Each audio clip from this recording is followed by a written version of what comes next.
মামু এটা একটা শহরে, ফেনী শহরে, মানে এগুলো আসলে দেখাচ্ছি না ভিউ বিষয়, এটা না, এটা আর বুঝার বাকি থাকে না কি পরিমাণ পরিকল্পিত। মহিপাল থেকে আপনি একটু ভিতরে ঢুকতেছেন, আপনি বন্যায় ডুবে যাচ্ছেন, এই পাশের মানুষগুলোর অবস্থা দেখেন।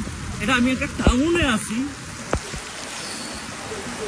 আল্লাহ মালিক, তাওয়াক্কুল একমাত্র আল্লাহ। বেশি বেশি দোয়া করেন যাতে আল্লাহ তাআলা আমাদেরকে উদ্ধার করে। ফেনীর অবস্থা খুবই ভয়াবহ। মদতপুর এবং সবচেয়ে বেশি যারা আসতেছে ওরা কোন জায়গায় যাচ্ছে? ফুলগাজী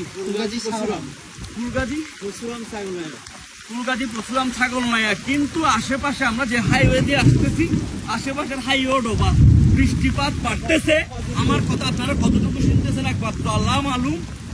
আপনারা এখন সমালোচনা আলোচনা না করে, কে করিম সে করিম এসব চিন্তা না করে আপনারা নিজ নিজ জায়গা থেকে ফান্ডিং কালেক্ট করে পরে যাবা। এখানে ফান্ডিং কালেক্ট না করা, তাও নিজেরা নিজেদের মতো ফান্ডিং কালেক্ট করে ভোট নিয়ে এসে রেস্কিউর কাজটা করেন। এখানে আর কিচ্ছু চাচ্ছি না, আল্লাহ মানুষজনের। আমি তো শহর থেকে আসছি, বিগত রাতগুলো আমি খুব ভালো মতো ঘুমাইছি। এখানের মানুষগুলো 2-3 রাত ঘুম নাই, ভোরে নামছি। ওরা কিভাবে আছে, কেমনে আছে না আছে।